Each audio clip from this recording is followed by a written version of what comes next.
क्या आम आदमी पार्टी के साथ दिल्ली में अलायंस होगा, क्योंकि इंडिया का हिस्सा तो बन चुका है, लेकिन चुनावी अलायंस भी होगा? देखिए, मैं धन्यवाद देता हूं आदरणीय हमारे राष्ट्रीय अध्यक्ष मल्लिकार्जुन खड़गे साहब राहुल जी का। उन्होंने एक कार्यकर्ताओं से बल्कि हर प्रदेश के नेताओं से एक बातचीत और सलाह मशवरा पार्लियामेंट चुनाव को लेकर के शुरू किया था। उसी में आज दिल्ली के कांग्रेस के नेताओं को बुलाया था। लगभग 35 वरिष्ठ नेता आज वहां उस मीटिंग में उपस्थित थे और स्वाभाविक है, आगामी लोकसभा चुनाव को लेकर के जब चर्चा है तो दिल्ली के विषयों पर बातचीत की जानी थी। बातचीत हुई, बहुत सारी समस्याएं दिक्कतें हैं जो दिल्ली वासी झेल रहे हैं, उस पर भी कांग्रेस के नेताओं ने बात रखी, सुझाव दिए विषयों पर, मुद्दों पर।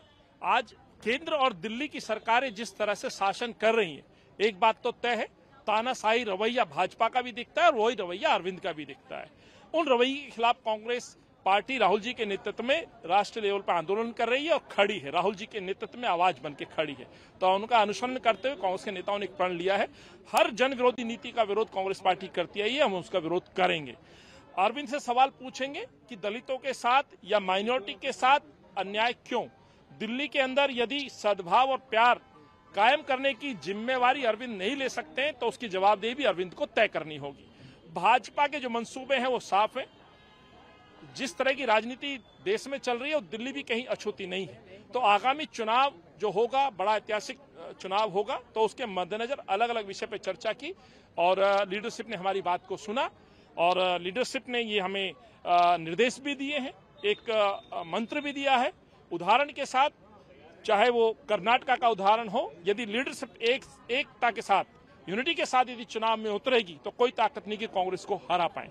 एक मंत्र उसके लिए भी दिया क्या? क्योंकि आपकी बात के भी मंसूबे दिखाई दे रहे हैं कि सीधे तौर पे आम आदमी पार्टी को भी उसी तरीके से कड़ाई से सवाल पूछेंगे आप, जैसे आप बीजेपी से पूछ रहे हैं। तो क्या माना जाए कि रास्ते इंडिया अलायंस के नाते पार्लियामेंट में दिखाई देते हैं, साफ मीटिंग्स में दिखाई देते, तीसरी मीटिंग में हो रही है, दिल्ली में वो रास्ता एक नहीं होने वाला है?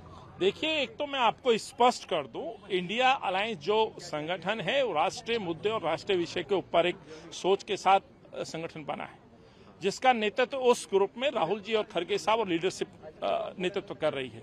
दिल्ली की जब बात आती है तो स्वाभाविक है, दिल्ली कांग्रेस अध्यक्ष के तौर पर ये जिम्मेवारी मुझे संगठन ने दी है कि अरविंद के उस नाकाम फेलियर को, जो जनविरोधी नीति है, उस पर हम सवाल पूछेंगे, अरविंद को कटघरे में खड़े करेंगे। उससे ना लीडरशिप पीछे हटी, ना हम पीछे हटेंगे। हम जनता के विषय पर अरविंद से सवाल पूछते आए हैं, भ्रष्टाचार पे सवाल पूछते आए हैं, अरविंद के उस निकम्मेपन पे सवाल पूछते आए हैं, उस फेलियर पे, चाहे वो दिल्ली के दंगे हों, चाहे फ्लड हो, चाहे दिल्ली के अंदर शराब नीति का मसला हो, तो उससे तो अरविंद को हम नहीं छोड़ सकते हैं। हाँ, संविधान की बात आएगी, तमाम विपक्षी पार्टी एक साथ बैठ रही है, इंडिया नाम का जो संगठन बना है उसमें कांग्रेस का नेतृत्व जो फैसला लेगा वो शर्माते हैं। आखिरी सवाल, यही सवाल आपसे, जो फैसला अगर चुनाव में साथ जाने का अगर राष्ट्रीय आपका नेतृत्व फैसला लेता है तो आप लोग मानेंगे? देखिए, आज कोई इस तरह की चर्चा गठबंधन सीट पर नहीं हुई। आगामी लोकसभा चुनाव को लेकर के प्रदेश वाइज मीटिंगें चल रही हैं, वही सिलसिला आज दिल्ली में हुआ और सब लोग गौरवान्वित हैं, हौसले से बाहर निकले हैं, जोश है और हम लड़ेंगे और जीतेंगे।